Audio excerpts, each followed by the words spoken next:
뇌 박사의 재밌는 뇌 이야기. 여러분, 언제부터 한 존재는 생명을 멈췄다, 즉 사망했다 할 수 있나요? 몸이 싸늘하게 식으면서 차가워지고 뻣뻣해질 때일까요? 오늘은 죽음 시점과 뇌사에 대해 살펴볼게요. 한 존재가 살아있다는 건 뭘 의미할까요? 소설 마지막 인사에 이런 말이 나와요. 당시 환자에게 진정한 생명이라고는 없었다. 생명이란 말 뜻은 생활할 수 있는 능력을 말하는 거다. 삶과 그저 단순한 생존과는 엄연한 차이가 있다. 생존에 있다는 건 단순히 생물학적 현상에 불과하다. 하지만 삶이란 그 이상의 것이다. 삶과 단순한 생존과는 차이가 있다는 걸로 요약될 수 있어요. 그렇다면 이번엔 죽음 관련 질문 드릴게요. 언제부터 한 존재는 생명을 멈췄다, 즉 사망했다 할 수 있나요? 정확한 시점은 언제인가요? 몸이 싸늘하게 식으면서 차가워지고 뻣뻣해질 때일까요? 사실 사망 후 시간이 지나면 경직 현상이 나타나요. 근육이 수축해서 딱딱하게 되죠. 오른쪽 사진은 사후 시반이 나타난 거예요. 사후에 심장 기능이 정지하기 때문에 혈액순환 역시 정지하게 되죠. 몸속의 피는 그 자리에 그대로 머물러요. 고여있는 피는 신체 특정 부위가 눌리거나 할 경우에 그 자리에 멍이 든 것처럼 얼룩을 형성하게 돼요. 이걸 사후 시반이라 해요. 시체에 나타나는 얼룩을 말해요. 이렇게 시체에 얼룩이 나타나고 몸이 뻣뻣해질 때를 사망 시기로 봐야 할까요? 과연 언제부터 죽음을 선고할 수 있을까요? 인체에 있어서 중요하지 않은 장기는 없지만 그 중에서 생명 유지에 반드시 필요하다 할 수 있는 건 뇌, 심장, 폐입니다. 3대 생명유지 장기가 모두 죽는 걸 심폐사라 해요. 숨 거두다, 맥 끊어지다 이런 표현은 심장, 폐 기능 상실을 표현하죠. 뇌와 심장, 폐, 세 개의 장기는 생명 유지에 중요해서 하나라도 죽게 되면 나머지도 곧 정지해요. 이렇게 기능이 정지하면 죽음으로 이어지므로 셋 중 하나라도 죽는 걸 장기사라해요. 다만 의학기술 발달로 뇌가 죽는 경우에도 인공호흡기를 이용해 생명을 유지하는 경우를 뇌사라고 합니다. 그럼 세포사란 뭡니까? 심폐사 후에 신체 세포들은 자기 할 일을 하다가 죽게 돼요. 모든 세포가 다 죽는 때를 세포사라고 해요. 여러분, 생사 중간기라고 들어보셨나요? 심폐사와 세포사 사이 시간을 말해요.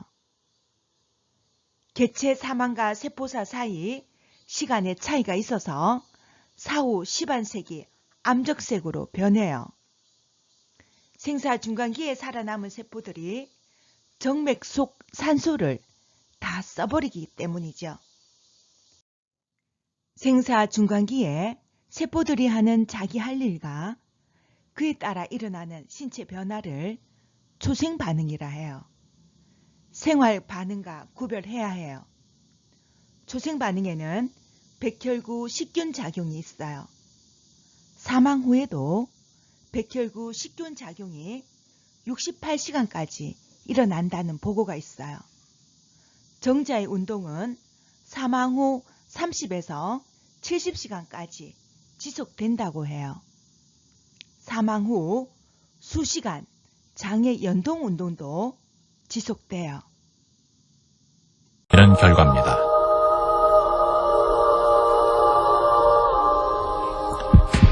마지막 순간에 심장에서 진통제 역할을 하는 엔도르핀을 혈액과 함께 쏟아내는 것으로 추정됩니다.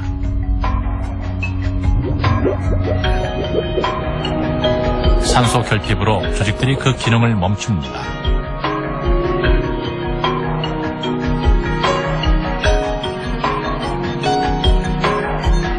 10초 안에 뇌에서 전기 반응이 멈추기 시작하고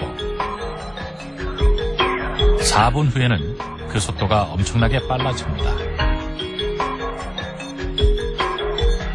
이제 청각이 그 작용을 멈춥니다. 하지만 사망 후에도 어떤 세포들은 계속 살아있습니다. 24시간이 지나야 피부세포는 완전히 증식을 멈춥니다. 놀랍게도 37시간이 지난 후에야 뇌에서 전기 반응으로 발생한 마지막 불꽃이 사라집니다.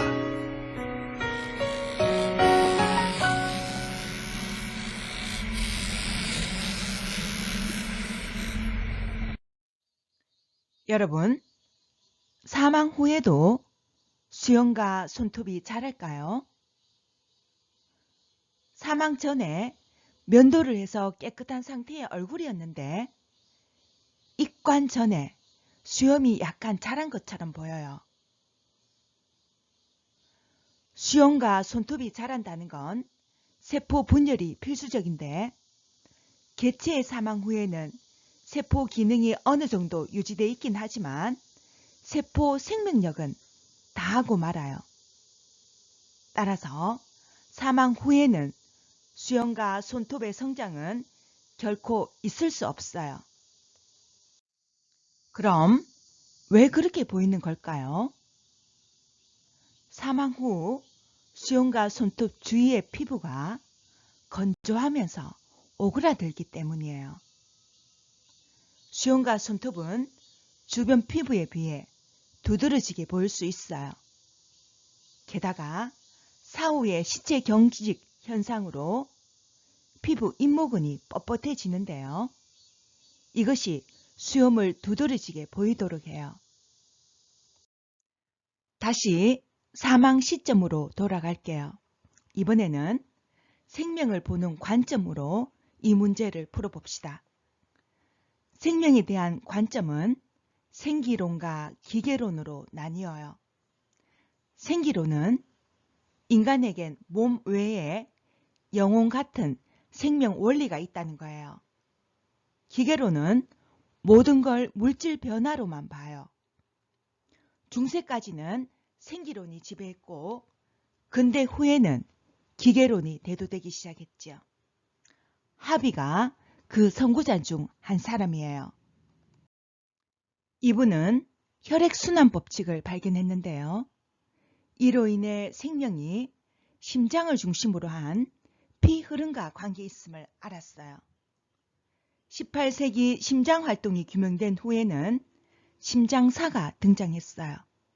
생명도 심장을 중심으로 규정되어 1세기가량 지속됩니다. 생명을 심장에서 뇌로 전이시킨 사건이 있어요. 1959년 의사 몰라레는 산소 부족으로 뇌가 파괴된 환자가 인공호흡으로 심장이 정상적으로 뛰는 걸 발견했어요. 신기한 이 현상을 혼수상태 저편이라 불렀어요. 이 상태는 1967년 심장이식 수술의 성공과 결부된 장기 필요와 맞물려서 뇌사설의 도화선이 돼요. 핵심은 생명 중심이 뇌에 있다는 거예요. 물론 대뇌, 소뇌, 뇌간을 합친 전뇌사를 의미해요. 뇌간이 살아있어서 자발적 호흡이 가능한 식물인간과 구별돼요. 최근에 급진주의적 자유주의자들은 대뇌사를 주장해요. 정리하면 생명론은 시대에 따라 생기론에서 기계론으로 변해왔죠. 구체적으로는 어떠했나요? 영혼, 심장, 뇌, 대뇌 중심으로 변해왔어요. 이 생명론은 여러 윤리적, 철학적인 문제를 함축하고 있어요. 여기서 우리는 뇌사를 집중적으로 살펴볼게요. 1967년 남아프리카 의사 버나드가 심장 이식 수술을 성공했어요. 1년 후 1968년 혼수 상태 저편에 간 인간을 뇌사자인 동시에 사망으로 인정하게 돼요. 하버드 위원회가 발표했어요. 그 내용을 보죠. 우리가 향하는 최우선 목적은 비가역적 의식불명 상태를 새로운 죽음 경계로 인정하자는 거다. 이 필요성은 두 가지로 요약된다. 첫째, 생명유지 기능의 재생과 도움에 관한 의학 발전으로 중상 환자 생명 구하기 위한 노력이 강화됐다. 이 노력은 부분적인 성과만 지닌다. 그 결과는 심장이 계속 뛰는 상태에서 뇌가 비가역적으로 파손된 개체들이다. 영구적 지적 능력 상실로 고난받아야 하는 환자들, 그 가족들, 병원, 그 의식불명 환자들이 차지하고 있는 병원 침대를 기다려야 하는 환자들에게 그건 큰 짐이 된다. 둘째, 시대에 뒤떨어진 죽음 정의는 이식을 위한 장기 조달에 논란을 일으킬 수 있다. 이 내용을 자세히 볼게요. 첫 문장에서 그들은 목적이 뇌사를 죽음으로 인정하는 걸 정상화시키는 것이다 밝혔어요. 하지만 목적에 대한 타당성, 즉 새로운 죽음 정의, 필요성만 밝히고 뇌사 진단 방법만 첨부했어요. 분명히 밝혔어야 할 게 있었어요. 뭐라고 생각하시나요? 뇌사 상태에 대한 구체적인 설명이에요. 또한 뇌사를 사망으로 간주할 수 있는 정당한 근거예요. 하버드 위원회는 새로운 죽음 정의가 필요하다 했어요. 환자와 가족, 의사들 부담을 덜어줘야 한다는 게 우선이고 다음은 장기 이식 목적으로 요청된다 했어요. 고전적인 죽음 정의가 장기 이식 의학 발전을 저해하므로 새로운 정의가 필요하다는 논거예요. 사실은 두 번째 이유가 유일한 이유라고 봐야 해요.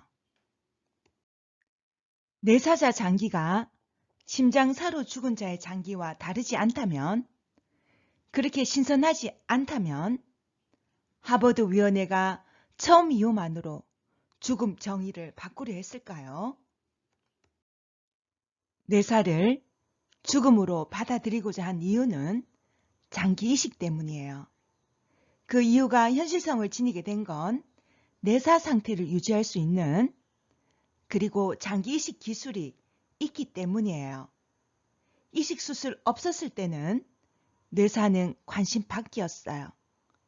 이제 장기 이식 가능하고 장기가 필요해요. 심장사로 죽은 사람의 경우는 각막이나 몇 특수 장기를 제외하곤 이식이 불가능해요. 그 이유는 뭘까요? 심장이 멎으면 각 장기로 공급되는 피의 운반이 중지돼요. 그에 따라 장기 기능도 정지하죠. 장기가 이식되어서 수혜자 몸에서 기능하려면 장기 적출할 때까지 정상적으로 기능하고 있어야 해요. 이미 심장사한 기증자 장기는 적출하더라도 이식 후에 좋은 성적을 기대하기 어려워요. 따라서 뇌사가 죽음으로 적용되면 심장이 뛰고 있는 상태에서 장기를 적출할 수 있기 때문에 생체에서 장기를 기증받는 것과 유사한 상태인 거죠. 한 사람의 내사자로부터 심장과 폐, 신장 등 장기뿐만 아니라 혈관, 연골 등 여러 조직들도 기증받을 수 있어요. 필요한 환자에게 유용하게 사용될 수 있죠. 내사 찬성 의견은 여기에 바탕을 둬요. 그들 견해를 들어보죠. 2021년 기준 우리나라만 해도 하루 6명이 장기 기증 기다리다 사망한다. 장기가 모자라 암암리에 장기 매매가 이루어지는 것도 우리 의료계의 현실이다. 내사자 장기 이식을 긍정적으로 바라보는 사회 풍토를 만들어야 한다. 그렇습니다. 내사자 장기는 죽은 자를 위한 게 아니라 산 자를 위한 거죠. 그러하기에 본인이 자신의 장기를 타인을 위해 증여한다면 숭고한 일이에요.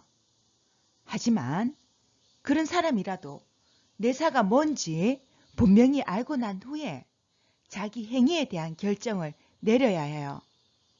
또한 내사자 장기 적출은 정확한 인식에 기초를 둬야 해요. 2021년 영국에서는 이런 일이 있었어요. 내사 판정을 받았던 10대 루이스가 장기 기증 직전에 깨어났어요. 루이스는 차에 치여서 머리를 심하게 다쳤어요. 긴급 수술을 받았지만 내사에 빠졌죠. 의료진은 가족에게 전했어요. 뇌간이 죽어서 더는 할 수 있는 게 없다. 슬픔 속에서도 가족은 다른 7명 생명 살릴 수 있게 루이스 장기 기증에 동의했어요. 이튿날 7시로 장기 이식 수술이 예정됐어요. 가족은 루이스에게 작별 인사를 했어요. 누나는 산소 호흡기로 연명 중인 동생 손을 잡고 빌었어요. 제발 깨어나라. 근데 그 순간 모니터 속에 그래프 색이 바뀌었어요. 이것은 환자의 상태 변화를 나타내는 거예요. 지난 나흘간 가족이 간절히 바랬던 생명의 신호였죠. 간호사는 처음에는 기계 오류일 수 있다 했지만 잠시 뒤에 그래프가 또 변하자 의사를 호출했어요. 의사는 아이를 진찰했고 믿을 수 없다는 표정을 지었죠. 여러 의사와 검시관으로부터 내사 판정받은 아이가 정말 살아난 거예요. 장기 기증을 위해서 수술대에 오르기 불과 몇 시간 전이었어요. 이후 아이의 상태는 급속도로 좋아졌어요. 가족은 살아날 가능성 전혀 없었던 우리 루이스가 깨어난 건 정말 기적이다. 그는 매일 강해지고 있다. 전했습니다. 내사의 정의상 사망한 아이가 깨어났어요. 이미 죽은 사람으로 간주된 그저 누워서 기계의 생명을 유지하고 있던 아이가 누나의 소리를 듣고 깨어났어요. 또 다른 사례예요. 이 아이도 가족의 간절한 소리를 들었던 것 같아요. 2달 전까지만 해도 평범한 어린이였던 13살 맥킨리. 트레일러에서 추락해 두개골 7군데가 골절되는 사고를 당했습니다. 심각한 뇌 손상으로 수차례 심정지가 왔고 끝내 뇌사 판정을 받았습니다. He was dead a total of 15 minutes. When he came back, they said he would never. 가족은 힘든 결심을 했습니다. 다른 환자 5명을 살리기 위해 장기 기증서에 서명한 건데요. 그런데 호흡기를 떼기 하루 전 맥킨리의 뇌 활동이 갑자기 활발해졌습니다. 사지를 움직이더니 눈을 떴고 한 달 만에 말까지 하게 됐습니다. Their explanation but God. There's no other way that I could have came back. Even the doctor. 또 다른 사례예요. K도 남편의 간절한 소리를 들었을까요? K는 독일 여성으로 임신 중에 교통사고를 당해서 내사자가 됐어요. 그런 그녀가 건강한 아이를 낳았어요. 남편의 인터뷰 중에 특히 관심을 불러일으켰던 것이 내사자 아내에 대한 태도였어요. 남편은 아내에게 매일 귓속말로 속삭였어요. 남들이 뭐라 하든 나는 당신이 내 얘기를 듣고 있다고 믿어. 조금만 더 힘을 내어. 내가 당신 곁에 있을게. 남편은 이미 시체로 간주된 아무것도 듣거나 느끼거나 의식하지 못하는 그저 누워서 기계의 목숨을 유지하고 있는 아내에게 계속 속삭였어요. 지금까지 내사자 사례를 보면서 내사 상태와 장기 기증에 대해 살펴봤어요. 내사자 장기는 죽은 자를 위한 게 아니라 산 자를 위한 것이에요. 그러하기에 본인이 자신의 장기를 타인을 위해 증여한다면 숭고한 일이에요. 하지만 그런 사람이라도 내사가 무엇인지 분명히 알고 난 후에 자기 행위에 대한 결정을 내려야 해요. 또한 내사자 장기 적출은 정확한 인식에 기초를 둬야 해요. 다시 앞의 질문으로 돌아갈게요. 언제부터 인간의 죽음이 시작될까요? 정확히 말할 수 없어요. 극단적으로 세포사를 인정한다면 시체가 썩을 때까지 기다려야 할 거예요. 심장사도 받아들일 수 없을 거예요. 왜냐? 심장이 멎은 후에도 일련의 세포들은 피 속 산소를 통해 신진대사를 하잖아요. 하지만 죽음 정의가 어렵다는 게 죽음을 필요에 따라 마음대로 정의해도 된다는 게 될 수는 없어요. 죽음 정의를 마음대로 변화시켜도 된다 칩시다. 장기 매매자들이 원하듯이 대내사만으로도 사망과 동일시하게 될 날이 멀지 않았음을 짐작할 수 있어요. 지금까지 거의 모든 사람이 심장이 멎은 심장사를 사망으로 받아들였어요. 심장사가 일어났을 때 고인을 애도하고 돌아가신 걸로 받아들였지요. 이게 사실이라면 똑같이 그 모든 사람들이 내사를 죽음으로 받아들일 수 있는 충분한 정당성과 근거, 그걸 통한 보편적 합의가 이루어져야 해요. 모든 사람이 내사가 죽음이란 걸 주장해 납득할 수 있는 확실한 근거가 존재하지 않는 한 내사는 결코 죽음으로 받아들여질 수 없어요. 생각해 봅시다. 내사 상태의 인간에게 어떤 일이 일어나는지, 그의 영혼이 떠나간 건지 아닌지 말할 수 있나요?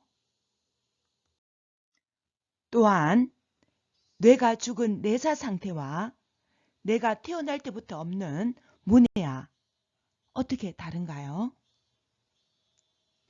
문해아의 장기이식 문제와 생명윤리 논쟁을 남긴 사건이 있어요.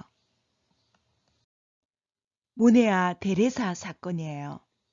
데레사는 1992년 3월 21일 플로리다에서 태어났어요.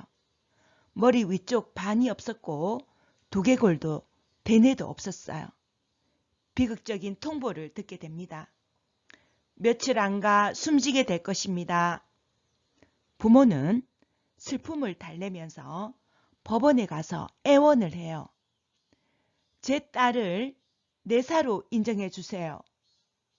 왜 그랬을까요? 왜 부모는 아기를 내사로 인정해 달라 했을까요? 직접 들어봅시다. 이제 갓 태어난 아기가 며칠 안가 숨지게 될 것이라는 비극적인 통보를 받은 가족들은 슬픔을 달래며 법원에 그녀를 뇌사로 인정해달라고 애원했습니다. 곧 숨져갈 테레사 양의 신체 조직만이라도 이를 필요로 하는 다른 아기들에게 옮겨 되살리기 위해서였습니다. Because she has no brain. But there's other children out there with a brain. maybe it's defective heart or liver or something they could use and carry on a normal life. 그러나 딸의 거듭 태어나는 삶에 대한 부모의 기대는 법의 이름으로 거부돼야만 했습니다. 법원 측에선 테레사 양의 뇌간이 살아있다는 이유를 들어 뇌사 인정을 거부했고 가족들이 대법원에 항고하는 사이에 테레사 양의 생명은 꺼져갔습니다. We think that the court should address it or the legislature should address it so that we get a proper definition of what death is to these children. 결국 테레사 양은 오늘 짧은 인생을 마감해야 했지만 이 아기의 죽음은 신생아의 장기 이식 문제와 생명에 대한 윤리와 관련한 논쟁을 남겼습니다. 뇌가 죽은 뇌사 상태와 뇌가 태어날 때부터 없는 문해아가 어떻게 다른지 단순한 법규로 규정하기는 불가능한지 모릅니다. 앞에 영상에서 엄마는 이런 말을 하셨어요. 내 딸의 장기를 필요로 하는 아이들에게 이식해서 생명을 이어갈 수 있다. 판사는 테레사의 뇌간이 살아있다는 이유를 들어서 뇌사 인정을 거부했어요. 판사는 이런 말도 덧붙였어요. 당신 아기의 생명이 아무리 짧다 해도 나는 다른 아기를 돕기 위해 테레사 생명 빼앗는 고난을 이임받지 못했다. 부모가 대법원에 항고하는 사이에 테레사 생명은 꺼져갔어요. 3월 29일 테레사는 인공호흡기 도움에도 불구하고 장기 부전이 시작됐고 30일 사망했어요. 그때 장기들은 이식하기에 쓸모없게 됐죠. 이식 받으려 했던 다른 아이들 역시 사망했어요. 테레사는 태어난 지 8해 만에 사망했어요. 이 아기의 죽음은 신생아의 장기 이식 문제와 생명윤리 논쟁을 남겼어요. 뇌가 죽은 뇌사 상태와 뇌가 태어날 때부터 없는 문해아 어떻게 다른지 단순한 법규로 규정하긴 불가능한지 모릅니다.